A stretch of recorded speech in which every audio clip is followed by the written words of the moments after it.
zombies.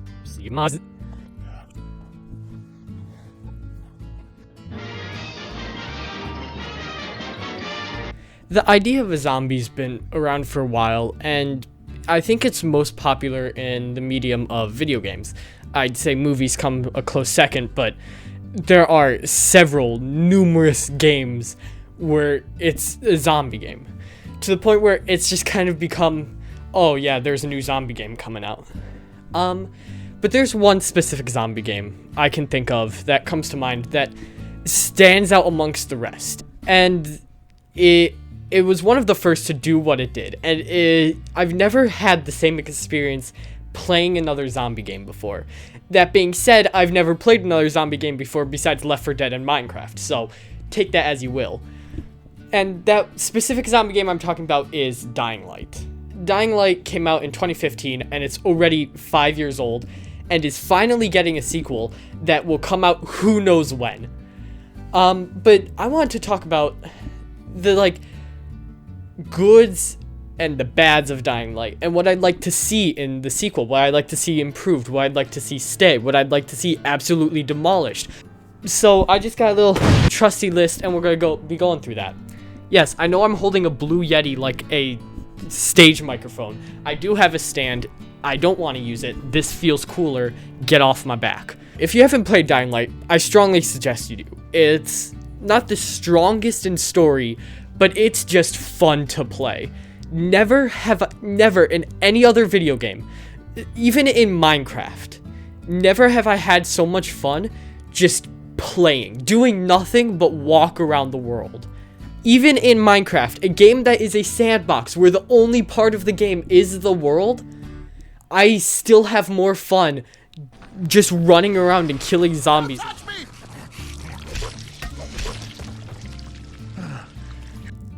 This is just one of the great things about Dying Light. The world is so interactive. There's so many places to go, and killing zombies is just so satisfying when you get to the level you are.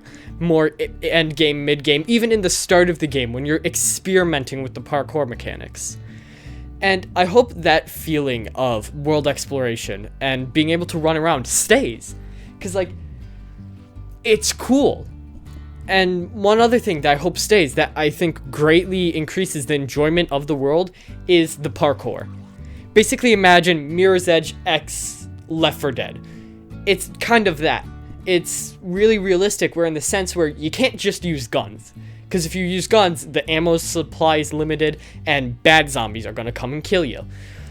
So you have to rely on melee weapons and not actually having to kill the zombies. You see, in a lot of zombie games, I mean by Left 4 Dead, where the whole point is to kill zombies. But in most zombie games, a single zombie or a group of 2 or 3 are pretty easily dealt with. You just pull out your gun and pop them in the heads. Even in, I'd say Resident Evil, where, especially in the remakes, where it's really hard to kill a zombie, it still is fairly easy. You can fairly dodge them. In this game, you want to do everything you can to not have to interact with zombies, and the game offers you that option. Sure, when it comes to story, there are moments where you have to kill zombies to progress, or they're just in the way and be easier to get rid of. But in all reality, I think you could play most of this game with killing at least 4 to 5 zombies minimum. And the way they mainly do this is through the world building and the parkour, which I think is one of the defining features of this game. The parkour feels refined and fresh, but not smooth. It feels clunky and like an actual human being is doing it. Take, for instance, Mirror's Edge, one of my favorite games, and the sole part of it's parkour. Well, Faith is a... Faith or Hope? What was her name again? Yeah, one of my favorite games of all time. Can't remember the main character's name. But she's young, she's agile, and she's been practicing parkour for all her life. So it makes sense for her to be able to roll into move after move, run for miles without getting that winded. It just kind of makes sense. But then imagine you're a big, muscular man who doesn't have that much experience in running, and you're dropped into a world where you have to leap from literal roof to roof. You're not going to be the best at it at first, but it's clunky and slow at first. It's not annoyably slow where it's like hard to do the moves, but you're limited with how many you can do. The abilities you have, you can't even roll at the start of the game. You have to be very careful where you land because you can't even roll to save yourself. And trying to climb up buildings from high, it's slower. But then while you play the game and you level up, there's progression, and eventually you become faster, quicker, stronger. You basically become a speed demon just jumping over zombies because you can't be bothered to kill them. And I really enjoyed the parkour in this. It's one of the main reasons I like running around in the world of parkour, in the world of Dying Light. It's just enjoyable. It feels realistic. It doesn't feel too big, like your character's overpowered, and it's not annoyably slow. They found the right balance. And from Dying Light 2, it seems like they're going to be adding more parkour mechanics, but I hope they keep this level of progression, or this level of realism in the parkour, where you're not just some guy who can jump from skyscraper to skyscraper. There's some level of progress to get to that point, and even then, you're still limited by reality, because it does exist. Gravity does exist, sadly. Now, one of the downsides with parkour, I can imagine, is none. I really enjoyed it. There was, like, no downsides. But another level is the combat.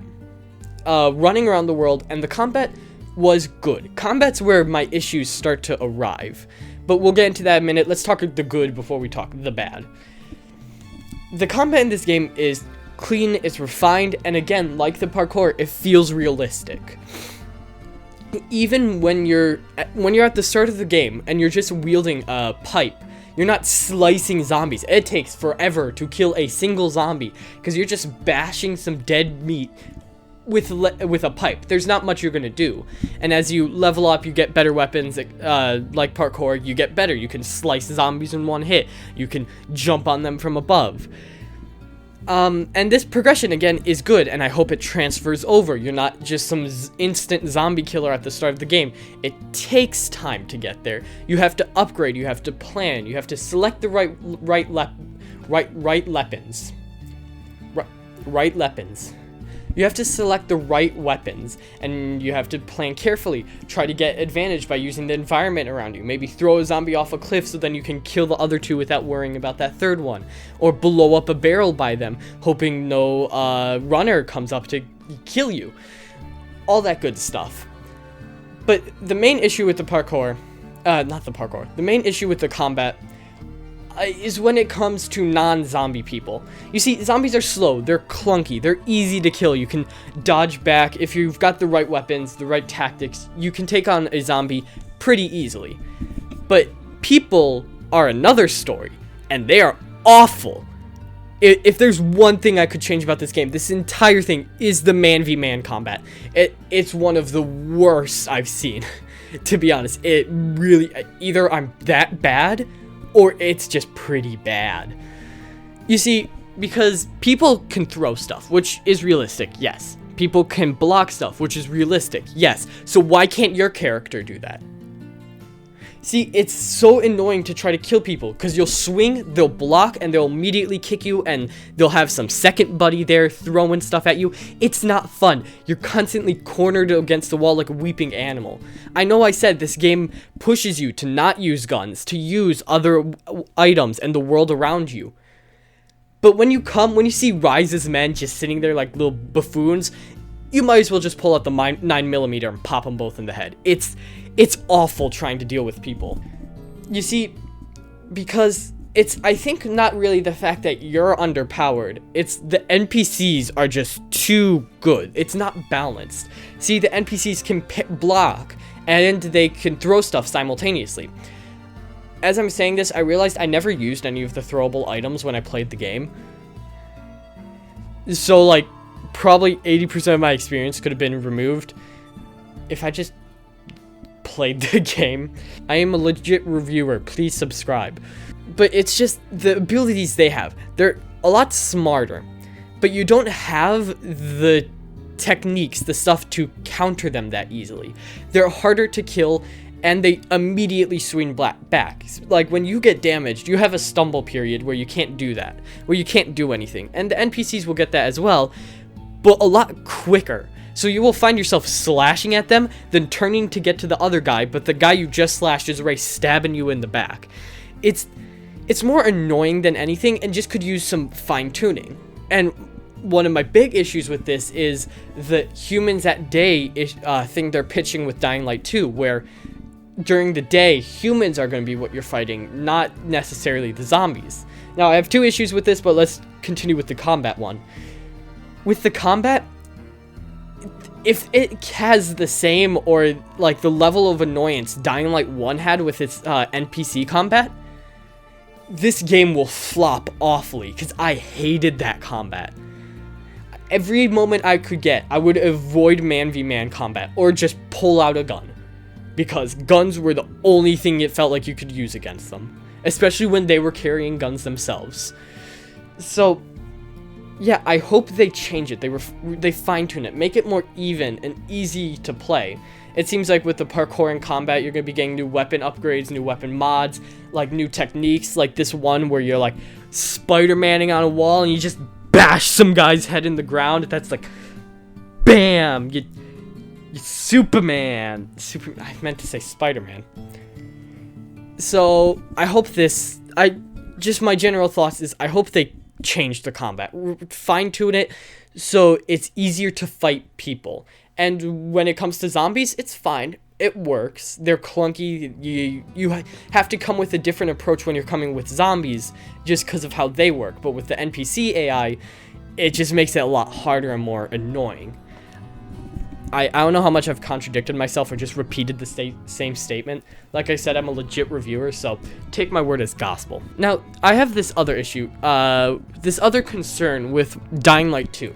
Doesn't really present itself with Dying Light 1, even though I'm going to touch that in a minute. It's mainly with Dying Light 2, where they're pitching this thing that kind of concerns me. Now, I haven't looked into this. To be honest, I probably should have looked this up more and read more into it, but I didn't. But the humans by day, zombies by night pitch, where during the day, humans are going to be the main issue. They're going to be the people flooding the streets on the buildings, while at night, that's when the zombies come out. But I don't want this to be the case. Now, it might just be my leftover anger from having to fight the NPCs in the first game. But it's also fun to see the zombies, to stand up on a building and see them walk aimlessly and think of what this place was like when everybody was not dead. And it just left the overall aesthetic of just hopelessness where there's zombies everywhere. And the one issue I see this taking is what I felt Days Gone take. Now, I only kind of played Days Gone at a friend's, but I watched it through several people, and I just got this overall stigma where it didn't feel like a zombie game. You know, Days Gone, it felt like a post-apocalyptic kind of survival game, but Days Gone didn't feel like a zombie game. The zombies kind of took a backseat. They were there and you could kill them, but they weren't that much of an issue. You could just run them over with your motorcycle. The only time they were an issue is when your main story quest made them an issue by either telling you to go kill a horde or burn some nests or whatever. So the overall, and that was kind of a shame because with Days Gone, I felt like they were doing something cool with their zombies. But this isn't a review about Days Gone, this is a review of Dying Light. And I hope Dying Light doesn't take the path Days Gone went, where the zombies take a back seat. They're there, they're okay, but they're never really that much of an issue. You never have to confront them unless the story makes you. Cause that's why, cause Dying Light felt realistic and felt like an actual zombie apocalypse, where there's no humans anywhere, except these camps you'd occasionally find, but there are zombies everywhere, cause it's to be expected. Haran seemed like a tourist spot, so especially when a zombie outbreak happens, there's gonna be a lot of people in that city. And I don't know. What I'm just saying is, I hope the zombies are still prevalent in Dying Light. I hope you can still find them throughout the day. Maybe not as frequently, but they're still there. You can still kill them, and you won't have to, and you'll feel like this is a zombie game, not some survival game where zombies are a part of the picture. You know, I'm sitting here, I'm doing this review, and I'm thinking, This sucks. Now, another thing that I really like doing in Dying Light, which goes back to what I was talking about at the start of the video, was exploring the world and collecting resources. See, Dying Light had a crafting system, and you could craft health kits, lockpicks, upgrades for your items, attachments to your items, like make a sword, a flaming sword.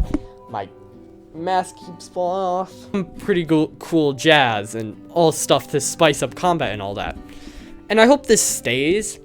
I hope it's expanded on a bit more and changed, because with Haran's situation, the resources you'd find and where you'd find them was kind of expected with just the setting of Haran. And wherever we're taking place in Dying Light 2, it seems a big city. So I hope the weapons and the upgrades match the theme of a big city fallen into apocalypse. So like with Haran, it was a more rundown place, so you'd find lots of lead pipes. You'd find scythes, because the farming, I guess. Oh my gosh. You'd find all this stuff that kind of fits the theme of Haran. So maybe with the city, you could find pipes, more knives, because like gangs, what kind of weapons? Gun. And I just hope the upgrades and the collecting in the game is the same as Dying Light 1. Enjoyable, you do it, it doesn't feel too grindy, but it's also not extremely easy, because in an apocalypse, you're not going to find much stuff. Two more things I think I'm going to leave off on what I want them to add or improve on. And number one of those is the traps. You see, Dying Light had traps. You could activate a car and it'd sound an alarm before exploding, or a little fence trap where if zombies walked on it, they get a little buzz, a little zap. And while these were cool and they existed, you never really needed to use them. Like, I remember only using them because I wanted to use them. They were never conveniently placed or in a convenient enough spot where you're in a situation and you see the trap and you're like, oh, I could use that. The only time I remember using traps is wanting to purposely use the trap, not because I was in a situation where that was the best option. So I hope traps make a comeback in this game, but they're cooler and they're more convenient. Why are my dogs barking?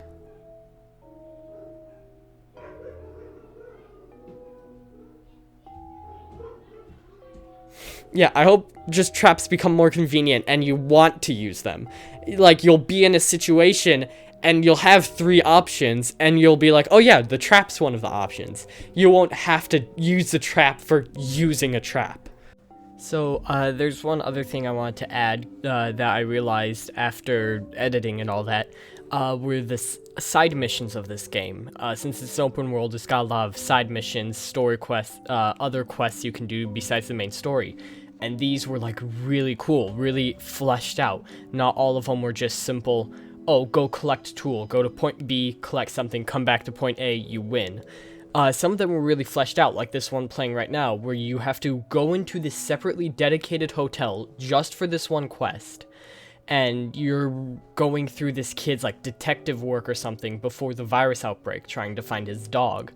And the whole atmosphere of the game changes. Everything turns grayscale. You can't use your weapons. I'm pretty sure the music changed. And just the amount of work for just a simple side quest. It was really good, and I hope more side quests like this come. They're just not as bland and as boring as most games have it, that they're as elaborate and they put as much work into these as they do other side quests and like the main story itself. I just wanted to throw that little tidbit in there. And one other thing on combat is stealth. You see, I really liked this game because it was scary and you had to be quiet, you had to use the world. But it was also not that stealthy. Stealth was an option, I remember, in some parts, and you could get around, like I said, killing as little zombies as you needed to, if you played the game right. But it was always the best option to just go hack and slash when push came to shove. And I wish stealth comes back and it's more convenient. You know, what it seems with Dying Light 2 when they showed their gameplay is that Dying Light 2 is going to have a splitting storyline. And like, that's very cool to me, and I hope it's done well. But it seems like they're gonna have a splitting storyline, and maybe if you do a certain mission, if you go guns blazing or if you go stealth, you'll get a different option. Or just stealth becomes an option in general, because I like being a little sneaky boy. You see, I'm wearing the edgy mask. I'm sneaky. Ooh. I don't know, I just really like stealth in video games, and if Dying Light 2 got more stealth or more innovative stealth, I think it would really add to the game experience. Because Dying Light, overall, felt realistic. I know a zombie apocalypse is not realistic. Jumping from this height and landing on garbage bags is not going to be realistic. But in the combat, in the movement, in the actions players took, in the setup of the world, it felt like what would actually happen if a zombie outbreak came. Because, like, you got games like Left 4 Dead, and don't get me wrong, I love Left 4 Dead, it's really fun, but it's in the genre of games where it's the high action, shoot 'em up zombies. Dying Light took the more quiet, more cautious route of zombie games, and I think it did it well. I think what comes to my mind is Days Gone is the first game that comes to my mind where you shouldn't just shoot every zombie you see. And I haven't even seen most of Days Gone. And I hope Dying Light 2 carries over this stigma. I hope it carries the magic Dying Light 1 had. And I just overly hope that Dying Light 2 feels as realistic as Dying Light 1 did, with its combat, with its story, with the decisions the characters make. I hope it also looks amazing, because, oh my gosh, for a 2015 game, this thing looks amazing. You see those hair particles? That mustache looks fine, my man. So yeah, and I just overall hope it doesn't suck, because it's been 5 years, and I trust the studio. They've been up with their community, doing events and all that. And I'm not as scared as I normally would be for games this size, but I am still slightly concerned that this game won't feel like Dying Light. Because Dying Light felt like Dying Light and not another zombie game. And I hope Dying Light 2 does not fall into the pit of just another zombie game. Well, thanks guys for watching. I'm going to try to do more videos like this, me sitting on a futon with green screen talking about video games. That's initially what I wanted to do with this channel. I just started editing gameplay footage because I got lazy. And I never didn't get lazy, so yeah, so expect more of this. I don't know how this will turn out. I'm very nervous. I'm very loud. I'm getting used to a style like this. But yeah, like, subscribe, all that good stuff. And I'll see you gamers later.